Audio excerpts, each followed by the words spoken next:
আজকে তো আসলে গতকালই আমরা আলোচনা করেছি। আজকের অগ্রগতি ঠিক সেই অর্থে কিছু নেই। আমি কিছু তথ্য আপনাদেরকে একটু বলি। সেটা হচ্ছে গতকাল আমি আপনাদেরকে বলেছি আমাদের মোবাইল কোর্ট এবং সারা দেশে জ্বালানি উদ্ধারের জন্য আমরা যে অভিযানগুলো পরিচালনা করেছি, গতকালকে তথ্যটা যদি আমি দেই, 30শে মার্চ 2026 আমাদের উদ্ধারকৃত জ্বালানি তেলের পরিমাণ হচ্ছে টোটাল 87,700 লিটার। এর মধ্যে diesel 67,400 litre, octane 6,444 litre, petrol 13,856 litre. So আপনারা আমার মনে হয় বুঝতে পারছেন যে কি পরিমাণ মজুদ বিভিন্ন জায়গায় আছে। ডিজেল হচ্ছে 67,400 litre, octane 6,444 litre, petrol 13,856 litre.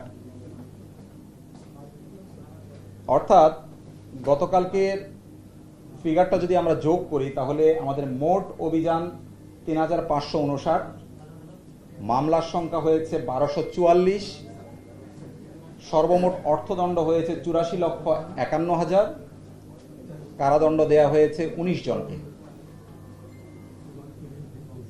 এর বাইরে আমি যদি অবৈধ মজুদকৃত জ্বালানি উদ্ধারের টোটাল পিকচারটা বলি, এ যাবৎ ডিজেল উদ্ধার হয়েছে 2,07,365 litre, octane 28,938 litre, petrol 60,002 litre, all together 2,96,305 litre. আমি এটা দিয়ে দেব। আচ্ছা, 30 মার্চ শুধু গতকালকে যে অভিযান হয়েছে তার মধ্যে 391টা অভিযান আমরা সারা দেশে পরিচালনা করেছি। গতকাল মামলা হয়েছে 191টি, অর্থদণ্ড হয়েছে 9,35,070 টাকা, কারাদণ্ড হয়েছে একজনের 2 বছর সাতক্ষীরাতে, একজনের 1 বছর চাঁদপুরে, একজনের 1 মাস গাজীপুরে। এ হচ্ছে আমার অভিযানের মোটামুটি মূল চিত্রটা। আর গতকাল আমি আপনাদেরকে আমরা সারা দেশে ফিলিং স্টেশন, আমরা তো বলেছি যে জেলা প্রশাসন পুলিশ প্রশাসনের পাশাপাশি সারা দেশে অন্যান্য সরকারি কর্মকর্তাদের নিয়ে আমরা ট্যাগ অফিসার নিয়োগ করেছি। তো বিভাগওয়ারি ট্যাগ অফিসারের একটা তথ্য আমি আপনাদেরকে একটু শেয়ার করতে চাই। সেটা হচ্ছে ঢাকা বিভাগে 13টি জেলায় মোট 479 জন কর্মকর্তা, মেট্রোপলিটন এলাকায় 116 জন কর্মকর্তাকে, এটা তো ফিলিং স্টেশন ভিত্তিক এই তাদেরকে দায়িত্ব দেওয়া হয়েছে। চট্টগ্রাম বিভাগে 11টি জেলায় 330 জন কর্মকর্তা, চট্টগ্রাম মেট্রোপলিটন এলাকায় 62 জন কর্মকর্তাকে দায়িত্ব দেওয়া হয়েছে। রাজশাহীতে 8টি জেলায় 340 জন কর্মকর্তাকে দায়িত্ব দেওয়া হয়েছে। খুলনায় 10টি জেলায় 301 জন কর্মকর্তাকে দায়িত্ব দেওয়া হয়েছে। রংপুর, বরিশাল, ময়মনসিংহ এবং সিলেট জেলায়ও এভাবে আমরা দায়িত্ব প্রদান করেছি।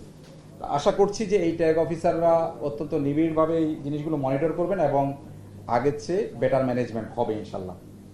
তাদেরকে একদম স্পেসিফিক কিছু দায়িত্ব দেওয়া হয়েছে। আমি দায়িত্বের ইয়েটাও চাইলে আপনারা ওই চিঠিটাও আপনাদেরকে দিয়ে দেব। আর গতকালকে একটা তথ্য আমি আপনাদেরকে দিয়েছিলাম যে আমাদের টোটাল 1,33,371 মেট্রিক টন ডিজেলের মজুদের কথা বলেছিলাম। এটা আসলে ডিজেল। আপনারা অনেকেই হয়তো আমার বলার ভুল হতে পারে, আপনাদের বোঝায় ঘাটতি থাকতে পারে, সে কারণে ওইটাকে জ্বালানি তেল বলেছেন। আসলে শুধু ডিজেল হচ্ছে 1,33,371 মেট্রিক টন। আর আপনারা জানবেন যে আমাদের প্রায় নিয়মিতই যে কার্গোগুলো আসে সেখান থেকে খালাস হয়ে নিয়মিতই একটা ফিগার কিন্তু আবার যুক্ত হতে থাকে। ফলে প্রতিদিন যেই পরিমাণ আমরা সরবরাহ করি তার সাথে আবার আমাদের নতুন করে যুক্ত হয়। আজকে দিনে আমাদের পজিশন হচ্ছে ডিজেল 1,28,939 মেট্রিক টন। তো 1,28,939 মেট্রিক টন। জি জি জি আমি গতকালকে বলেছিলাম যে ডিজেল হচ্ছে আমাদের জ্বালানির প্রায় 63%, 63%। আচ্ছা, পেট্রোল আমাদের 7,940 মেট্রিক টন এই আজকে দিনে মজুদ আছে। এটা কিন্তু আমার রেগুলার লোকাল সোর্স থেকে আমার যুক্ত হয় বেশ কিছু। আর 940 মেট্রিক টন, সেটা হচ্ছে ডিজেল। অকটেন হচ্ছে ৭,৯৪০ মেট্রিক টন, আর পেট্রোল হচ্ছে ১১,৪৩১ মেট্রিক টন। যদি আমার আবার বলতে হয় আপনারা জানাবেন, ১১,৪৩১ মেট্রিক টন অকটেন বলছি। একটু একটু একটু আমার কথাটা একটু কাহিনী শোনায়। ৭,৯৪০ মেট্রিক টন হচ্ছে অকটেন, পেট্রোল হচ্ছে ১১,৪৩১ মেট্রিক টন। আচ্ছা, জেট ফুয়েলটা আছে আমাদের ৪৪,৬০৯ মেট্রিক টন। আচ্ছা, জেট ফুয়েলের প্রশ্নটা যেহেতু করেছেন আমি একটু বলি। জেট ফুয়েলটা আমাদের শুধু একটা কোম্পানি এই কাজটা করে থাকে, সেটা হচ্ছে পদ্মা। আমাদের পর্যাপ্ত মজুদ আছে জেট ফুয়েলের। আপনারা জানেন যে যুদ্ধ পরিস্থিতির কারণে এখন সব জায়গায় ফ্লাইট নেই, ফলে আইটেম হিসাবে এটা কম্পারেটিভলি একটু স্লো। বাট সামনে আমাদের যেহেতু হজ মৌসুম আছে, সেটাও আমাদের মাথায় আছে, সেই বিবেচনায় আমরা কাজ করছি। নতুন রিন গভীর থেকে পরিষ্কার করে কাপড়কে রাখে নতুনের মতো উজ্জ্বল। নতুন রিন অ্যাডভান্সড পাউডার। প্রতিদিন আসে। জেট ফুয়েলটা আমি বলেছিলাম আজকে দিনের মজুদ হচ্ছে ৪৪,৬০৯ metric ton. Is it clear to everybody? Okay, fine. আমার মনে হয় আমি আর কথা না বলি। আপনাদের যদি আজকে আপনি যে হিসাব দিলেন যে তেলের মজুদ ধরার যে হিসাবটা দিলেন, আমরা জানি যে কোনো পার্সেলই থাকে ৩০,০০০ মেট্রিক টন, এখানে তার চেয়ে অনেক বেশি রিজার্ভ আপনি ধরতেছেন। এই যে মজুদদারি, এটাকে শুধুমাত্র মানে দাম বৃদ্ধির পরে বিক্রি করে লাভ করবে এই কারণেই মজুদদারি হচ্ছে, না অন্য কোনো উদ্দেশ্য আছে? মানে আপনারা এটা আপনাদের কাছে এরকম কোনো রিপোর্ট আছে কিনা, নাম্বার ১। আর নাম্বার ২ হচ্ছে, আমরা এই গত মার্চ যেভাবে চললাম এই রেশনিং করে, সামনের ২ মাস কি এভাবেই চলতে পারবো না? যে খারাপ পরিস্থিতি দেখে যাবে। আচ্ছা, মজুদ যে আমি এই প্রশ্নটা শাহেদ ভাই এই প্রশ্নটার উত্তরটা দিয়ে দিই এক মিনিট। আচ্ছা, বলেন ডিজেল আছে ১,৩৩,৩৭১ টন। কালকে যেটা মন্ত্রী সংসদে দাঁড়িয়ে বিবৃতি দিয়েছেন, সম্ভবত আপনি লিখে দিয়েছেন, উনি বলেছেন ডিজেলই আছে ২,৪০,০০০ মতো। ২,৬০,০০০ তাহলে আপনার তো মিলে না। তো আপনারা মন্ত্রী উত্তর আমি জানি, এটা শাহেদ ভাই প্রশ্ন করতে পারবে, এটা আমি জানি। তো এটার উত্তরটা আমি বলে দিই।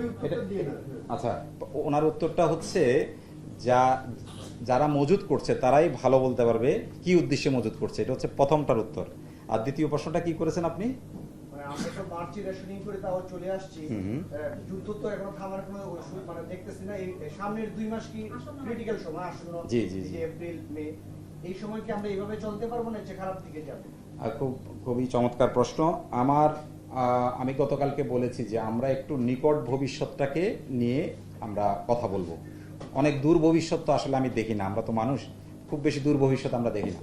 ফলে আমি আপনাকে যেটা বলতে পারি সেটা হচ্ছে, আমরা মার্চ মাসেও আপনাদেরকে আশ্বস্ত করেছি যে আমাদের কোনো সংকট নেই। এপ্রিলের একদিন আগে দাঁড়িয়েও আমি বলছি আপনাকে ইনশাল্লাহ কোনো অসুবিধা নেই। I think it's clear. এখন ওই শাহেদ ভাই যে প্রশ্নটা করেছে সেটা হচ্ছে, শাহেদ ভাই আমরা দুভাবে হিসাব করি। আজকের দিনেও ওই মাননীয় মন্ত্রী যেটা বলেছে সেভাবেই স্টক আছে। আমি এই মুহূর্তে অ্যাভেইলেবল যেটা আমি ব্যবহার করতে পারবো সেটার কথাটা আমি বলেছি। আমার কিন্তু ডেড স্টক একটা, এটা আপনারা যারা কমার্সের স্টুডেন্ট আপনারা জানেন, আমার ডেড স্টক আছে, কিন্তু সেটা সহ আমরা গত বছরের সাথে হিসাব করে ওইটা হচ্ছে আমাদের মূল হিসাব। না, ওইটা ঠিক আছে, কারণ ওইটা যখন আমার খুব প্রয়োজন হবে তখন আমি ব্যবহার আমি করতে পারবো, যদি আমার খুব প্রয়োজন হয়। আই থিঙ্ক ইটস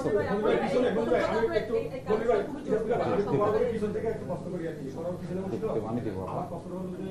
যুদ্ধের শুরুতেই আন্তর্জাতিক জ্বালানি সংস্থা আপনাদের কাছে বেশ কিছু সুপারিশ করছে, যেটা আজকে শিক্ষামন্ত্রী মহোদয় বলছেন। জি, আপনারা এতদিনও এই বিষয়টা কেন আমাদের নেতা এবং মানে স্পেসিফিক একটু বলেন, প্রথম প্রশ্নটা স্পেসিফিক বলেন। আন্তর্জাতিক জ্বালানি সংস্থা যে সুপারিশগুলো প্রস্তাব করে, 10 দফা সুপারিশ, হোম অফিস থেকে শুরু করে শিক্ষা প্রতিষ্ঠান, রেশনিং, সব অনেকগুলো। জি, আপনাদের সমন্বিতভাবে এই কোনো উদ্যোগ নেন নাই, যেটা আজকে শিক্ষামন্ত্রী মহোদয় মিটিং শেষে এই ঘটনা ঘটছে। আমি জানি না মাননীয় শিক্ষামন্ত্রী কি বলেছেন, মানে প্রতিষ্ঠান বন্ধ রাখার ব্যাপারে বা এরকম কিছু। আচ্ছা, আমরা ওকে আমরা তো জ্বালানি বিভাগ জ্বালানি নিয়ে কাজ করে। এখানে আসলে আমরা এতগুলো মন্ত্রণালয়, ধরুন হোম অফিস হবে কিনা এই সিদ্ধান্ত নেবে আসলে জনপ্রশাসন মন্ত্রণালয়। আমি যদি আমার মন্ত্রণালয় সম্পর্কে বলেন শুধু সেটুকুই আমি উত্তরটা দিতে পারবো আর কি। মনির ভাই, Just second question. বলা হচ্ছে যে আমরা আমার সেকেন্ড কোশ্চেন একটা কোশ্চেন রয়ে গেছে। জি, প্লিজ। আচ্ছা, আরেকটা কোশ্চেন বলতে আপনারা আচ্ছা, পরে আমি শুনবো আপনার কাছে। মনির ভাই একটু জানতে চাই বর্ডারগুলোর আসলে কি অবস্থা, কারণ অনেকেই বলছে যে ডিজেল আসলে পাচার হয়ে যাচ্ছে, তো সেই জায়গাটা আপনারা কতটা strict? আচ্ছা, এই উত্তরটা হচ্ছে আমি গতকালকেও বলেছি যে 63% জ্বালানি ব্যবহার হয় ডিজেল দিয়ে। যেহেতু ডিজেলে আপনারা কোনো সংকট আমরা দেখছি না, ফলে পাচারের বিষয়টা থাকতে পারে, কিন্তু আমরা সেরকম কোনো আপনাদের পত্রিকায়ও কোনো রিপোর্ট ওভাবে দেখছি না। তো ফলে আমরা সজাগ আছি। সরকার সম্পূর্ণরূপে বর্ডারে নির্দেশনা দিয়ে রেখেছে যে এটা যাতে নিশ্চিত করা হয়। ফুয়েল কার্ড নিয়ে অনেক আলোচনা হচ্ছিল, মন্ত্রণালয়ও বলছিল যেটা ভেবে দেখবে এপ্রিলে। জি। এখন তো এপ্রিল আগামীকাল থেকে শুরু হচ্ছে, আপনারা এটা নিয়ে কোনো ধরনের ভাবনা আছে কিনা? Thank you so very much. আমরা অলরেডি একটা অ্যাপস ডেভেলপ করছি। এটা আমরা হয়তো সপ্তাহখানেকের মধ্যে দুই একটা জায়গায় আমরা টেস্ট কেস হিসেবে চালু করব। আর ডিস্ট্রিক্ট অ্যাডমিনিস্ট্রেশন আমি গতকাল বলেছি যে তারা তাদের মতো করে একটা ম্যানুয়াল পদ্ধতিতে চালু করেছে কেউ কেউ।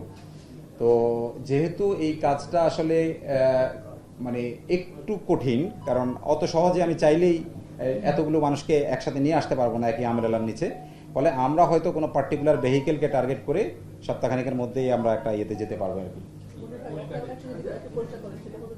গতকাল পর্যন্ত তো আপনি হিসাব গতকাল দিয়েছেন সরকার, এর আগে থেকে মন্ত্রী বারবার বলেছিল 20 মাস পর্যন্ত তাদের হিসাব দিয়েছে। আজকে আপনি যে হিসাবটা দিলেন আজকে পর্যন্ত, তার মানে আগামীতে আপনাদের যে প্রস্তুতি সরকারের আপনার মন্ত্রণালয়ের মানে প্রস্তুতি পরিকল্পনা, সেটা অনুযায়ী মানুষের জন্য আশ্বস্ত খবর কি আছে? দাম বাড়ানো, সমন্বয় না কমানো, কি করবে? আচ্ছা, না আপনি কি দামের বিষয়ে না আশ্বস্ত কথা? সবকিছু না, দাম যখন আপনি অ্যাভেলেবল থাকবে না তখন দামের বিষয় আসবে সব। আচ্ছা, আমি একটু বলি। প্রথমটা হচ্ছে যে আমি সম্পূর্ণরূপে আপনার মাধ্যমে দেশবাসীকে আশ্বস্ত করতে চাই এই বলে যে আমাদের সম্পূর্ণ প্রস্তুতি আছে। আমরা রাত দিন পরিশ্রম করছি যাতে জ্বালানি সেক্টরে কোনো রকম সমস্যা তৈরি না হয়, আমরা যাতে মানুষকে শান্তি দিতে পারি। তো এক্ষেত্রে আমি আপনাকে বলতে পারি এটুকু যে আমাদের সাপ্লাই চেইনে যা যা করা দরকার, যেটুকু ডিজেল প্রতি মাসে চাহিদা, যেটুকু অকটেন প্রতি মাসে চাহিদা, সেটা কিভাবে নিশ্চিত করা যায় আমরা কাজ করছি। আমাদের আপনারা জানেন যে আমরা জ্বালানি তেল দুইভাবে কিনি, একটা হচ্ছে G2G পদ্ধতিতে, একটা হচ্ছে ওপেন টেন্ডারের মাধ্যমে। তো এখন এই যুদ্ধ পরিস্থিতির কারণে অনেকেই হয়তো G2G এটা ক্যান্সেল করতে পারে, সেটাও আমরা মাথায় রেখেছি। এটার বিকল্প কি হতে পারে সেভাবে আমরা কাজ করছি। আপনারা জেনে থাকবেন যে আমরা ইতিমধ্যে ইকোনমিক অ্যাফেয়ার্স কমিটি এবং পার্সেস কমিটিতে আমাদের বেশ কিছু প্রস্তাব আমরা পাঠিয়েছি। সেগুলো অনুমোদন হলে আমরা হয়তো যে উৎস থেকে পাওয়ার কথা সেগুলো পেয়ে যাব। আশা করছি ইনশাল্লাহ অসুবিধা হবে না। পাম্পের দীর্ঘ লাইন সম্পর্কে গতকালকে বলেছি যে এটা কিছুটা মনস্তাত্ত্বিক, কারণ আমরা তো কোনো সমস্যা দেখছি না। আমরা বলছি যে সরবরাহ গত মাসে আমরা বলেছি যে মার্চ মাসে 25-এর মার্চ মাসে যা দেওয়া হয়েছে তার থেকে কম দেওয়া হবে না। এপ্রিল মাসেও আমরা একই কথাই বলছি যে এপ্রিল মাসেও গত বছরের এপ্রিলে যা দেওয়া হয়েছে তার থেকে কম দেওয়া হবে না। পেট্রোল পাম্প মানে জ্বালানি তেলের সক্রিয়ভাবে সমন্বয় করা থাকে, এরা বাড়বে না কমবে বা এরকম? জি জি, থ্যাংক ইউ। আমরা গতকাল আমি বলেছিলাম যে এটা তো প্রতি মাসে আমাদের নিয়মিত কাজ, আসলে এটা কিন্তু নাথিং নিউ। তো ওই নিয়মিত কাজটা আমরা করছি। আপনারা আশা করছি আজকের মধ্যে হয়তো একটা সন্ধ্যার মধ্যে জেনে যাবে।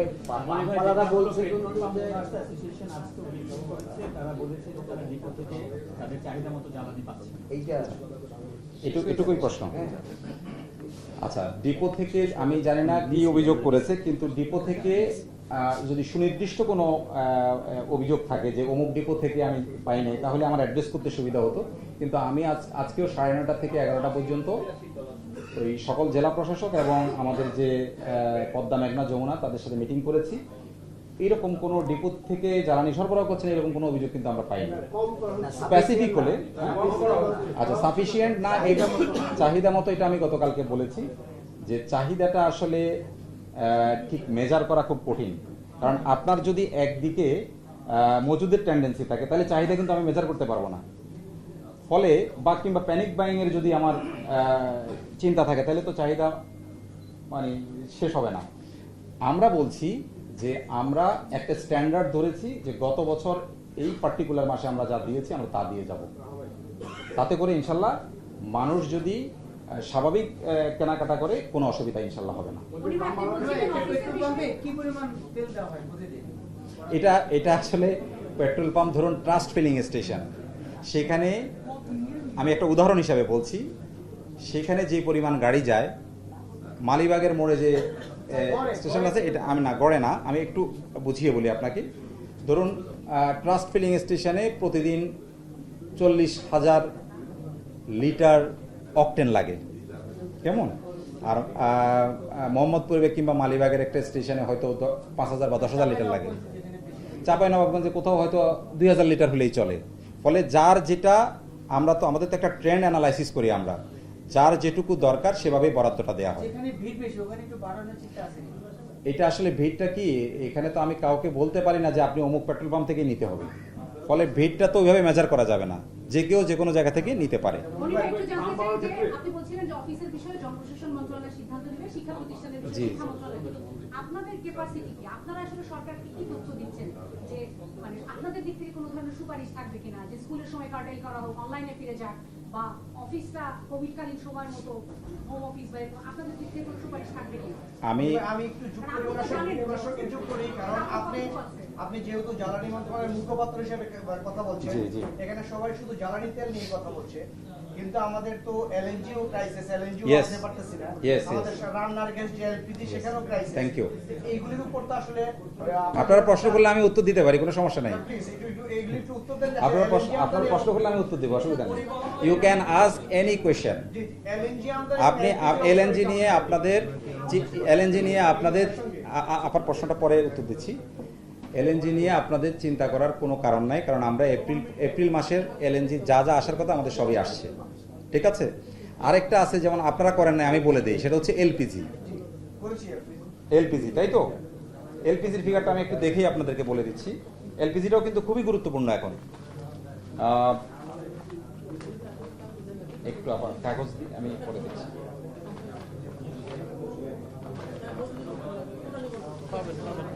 পরে আচ্ছা, আমি আপনাকে এনবিআর এর তথ্যই শেয়ার করছি একেবারে। হ্যাঁ, ধরুন 1/3/2026 থেকে 31/3/2026 আমাদের এলপিজি চাহিদা হচ্ছে 1,50,000 মেট্রিক টন মাসে, অন অ্যান অ্যাভারেজ। আপনারা কি আমার ফিগারটা লিখেছেন? এর মধ্যে আমরা 1 তারিখ থেকে 31 তারিখের মধ্যে 1,74,894 মেট্রিক টন আমদানি হয়েছে। ফলে বুঝতেই পারছেন আমরা আমাদের মানে চাহিদা হচ্ছে 1,50,000 মেট্রিক টন, আমাদের আমদানি হয়েছে 1,74,894 মেট্রিক টন। তাইলে এই ক্ষেত্রেও কোনো সংখ্যা ইনশাল্লাহ আমাদের নাই। তাহলে আমরা জ্বালানি তেল নিয়ে কথা বললাম, এলএনজি নিয়ে কথা বললাম, এলপিজি নিয়ে কথা বললাম। আমার মনে হয় আর কোনো প্রশ্ন আমাদের নাই। তাহলে আজকে একটু শেষ করছি।